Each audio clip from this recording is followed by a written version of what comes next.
There is just 1 week to go before the Edinburgh Marathon. What this means is it is taper week. And in this video, I'm going to be teaching you everything you need to know about nutrition on a taper. Imagine this, you've got your race coming up, you have your carb load sorted, but now your training volume has peaked and it's starting to come down. So you don't want to overeat during that period and undo some of the good work that you've put in all through your training block. So I'm going to help you understand what to eat on a taper without tracking calories, because ideally in this week or 2 weeks, we want you to be stress-free. You've got a really big race coming down. We want your body to be adapting to all of the hard work that you've been putting in. So we want to try and bring stress levels down. So I'm going to teach you how to do this without feeling like you need to be on your phone logging calories the whole time. I'm also going to be covering in this video my final fueling plan in terms of gel intake and caffeine strategy. This is week 7. It's the final week before Edinburgh. I am James Hudson, a performance nutritionist and aspiring sub-3 hour marathon runner. After weeks of playing, I'm aiming for 90 grams of carbohydrate per hour. I've been building up my intake, making sure my gut is able to tolerate that amount. 90 grams of carbohydrate over 3 hours. The maths on that means 270 grams of carbohydrate over the 3 hours. How am I going to do that? Well, I've been playing with lots of gels, and I like the Morton gels and I like the Protein Rebel Maple Ignite gels. Well, these are 24 and these are 25 grams of carbohydrate. So if I've got 4 of those each, this is basically 100. This is another 100. There's 200 grams of carbohydrate there. This gel is an OTE gel, which is 40 grams of carbohydrate. And then I'm going to take 1 bottle with 30 grams of Torque Energy. So 30, 70, and then 200 there, so that's 270 grams of carbs. Now I've been playing with my caffeine strategy too, and actually got it wrong a few times. So I wanted to take that information and adjust it. So having a strategy is fine, but again, you want to practice it. So I've practiced mine and I've just realized, oh, they're in my pocket. So I'm going to be having these and having them midway through. I'm going to have 1 caffeine gum here, and then possibly another caffeine with 10k to go. The caffeine gums hit really quickly, so after about 5 to 10 minutes that'll be up circulating in my system, so I can use it a little bit reactively if I need to. I'm going to be having my double coffee a couple of hours before with breakfast to make sure I have that good movement and set myself up. But then actually I don't want to put too much caffeine in early into the race, because I want to just get the first half done and keep my heart rate as low as possible to preserve energy for the back half, where I'm planning on absolutely ripping it. Let's put this away and talk nutrition on a taper. So I'm going to get my whiteboard out here and talk you through some nutritional considerations that we need to think about. Taper nutrition considerations. What are the things that you need to think about? We want to consider your energy requirement as a priority here, so that you're not overeating. Now, I find a lot of people really struggle with this one, because over the last 12 to 16 weeks, you've been ramping up your training, and therefore you've been getting hungrier and hungrier, and hopefully responding to those hunger signals with a lot more carbohydrate. So in essence, you've been building habits over the last 10 to 12 weeks, which are eating more food. Now, it's difficult to just completely swap those habits in a week, although your training has significantly reduced. So we need to be extra mindful here that we're eating in according to our lower energy requirement. So firstly, just being aware that our energy intake has reduced is going to be really helpful, because that means we're going to be a bit more mindful in those eating environments. And when we're portioning out food, when we're eating, maybe we don't want to finish what's on the plate. We can at least have that going around our head, so that we're a bit more tuned in and don't therefore overeat. So first thing is we want to be aware. We also then want to consider portions. So over your last few weeks, maybe you make your breakfast. I want you to consider critically in the moment when you're portioning it out, do I need this much this week? If you're not doing huge runs every other day, or you're not doing those hard midweek runs, and then you also have maybe had a lower or shorter, longer run, your hunger appetite isn't going to be quite as big. And I don't want you to fall into the habit of just portioning out what you normally do. So be really critical, be really switched on while you're portioning out food. For me, as I normally make my soaked oats in the morning, instead of using my massive salad bowl, I'm just going to use a regular bowl. So I'm not going to count all the calories and log it. I'm just going to reduce the portion size. Now, one thing we can also consider here is also this mindful eating approach. I'm going to write mindful eating, because I think very often we're eating whilst doing something else, and that makes it increasingly hard to actually really listen to your body's hunger signals. One key little tip here is to single task while you're eating. So turn the TV off, have a conversation with your partner instead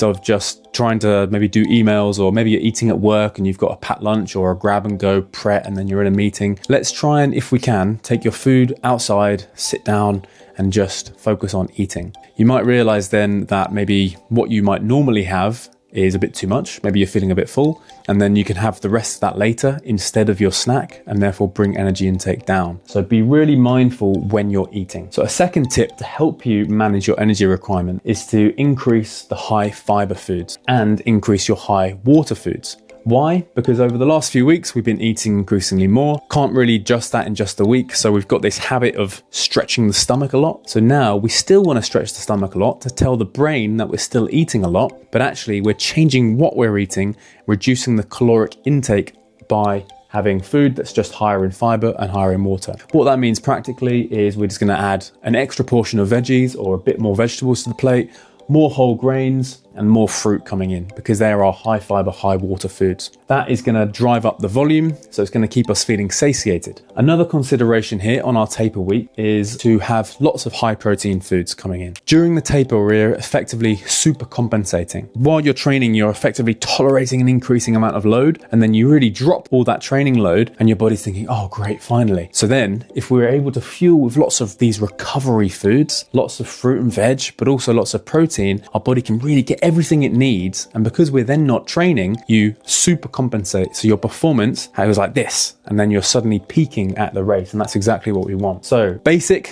bit of nutrition here is to consider each of your 3 meals. Is there a high protein food in them? Can we also then maybe add in 1 or 2 high protein snacks? If we're doing that, we're gonna be eating high protein. Nutrient dense. What does that mean? Well, because we're reducing the energy intake, we need to make sure that the foods we are eating are very, very nutrient rich. What I would suggest aiming for is when you're planning in this increase in fruit and veg, try and make sure it's a good range of different colors. Different colors represent different nutrients, so then you're gonna get a range of different nutrients coming in. That's what we want. Healthy fats. Okay, so I would actually try and prioritize some oily fish in this week. If you're someone who likes a bit of salmon, or maybe branch out into something like trout or kippers for breakfast potentially, something a bit different there just to get some anti-inflammatory fats coming in, it's really going to help that recovery process. Other healthy fats, things like adding a little bit of extra virgin olive oil or some avocado, or sprinkling on some nuts. We want the meals that you're having to be mixed macronutrient and balanced. The importance of this is going to be more because we're reducing our carbohydrate. And so as we're reducing our energy requirement, really it's our requirement for carbohydrate that's coming down. So when you're visualizing your plates in this taper week, try and make sure that there's this high protein element, some healthy fats, and then you're reducing the amount of carbohydrate that you can see on the plate. That's if you're not also managing the portion size. I've mentioned here that we're increasing vegetables, high fiber elements, but in the 48 to 36 hours before, I actually want you to start bringing down the fiber. So all this is going to be really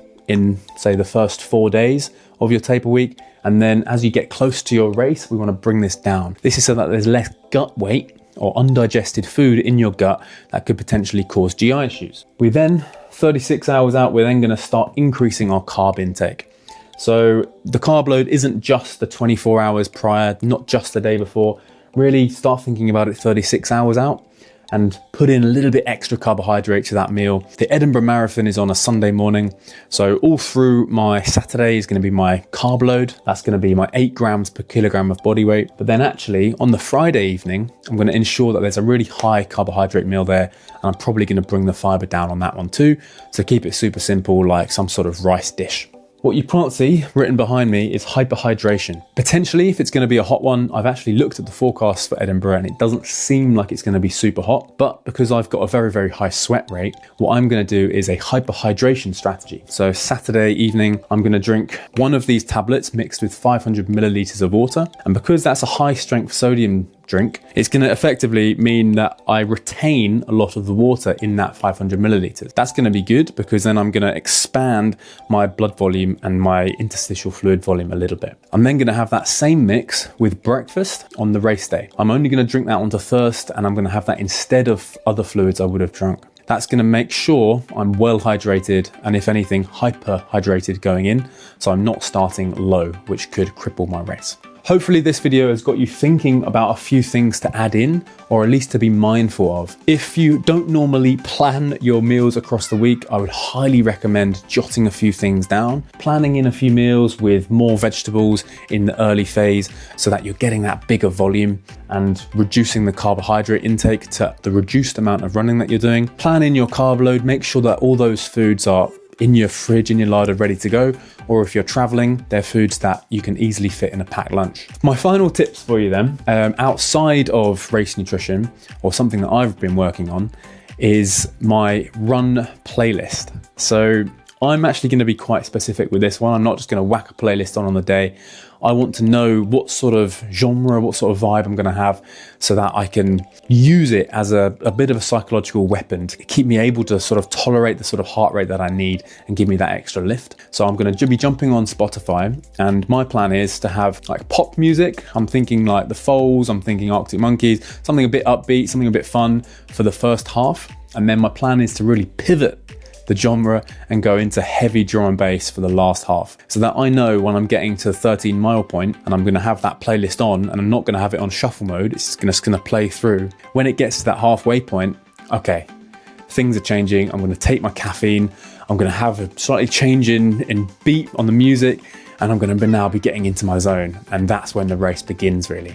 So that change in music is going to be quite a key thing for me. So I highly recommend you do that if you like to listen to music while you run. I'll also publish my playlist as well. If you're interested in that, you can have a look at it. So please feel free to subscribe to these videos. The next one is going to be of race day, documenting how that goes. If you haven't watched any of the previous videos, there are now 6 videos leading up, teaching you how to eat everything in terms of nutrition and sport nutrition going into a sub 3 hour marathon. I'll see you in the next video. Cheers.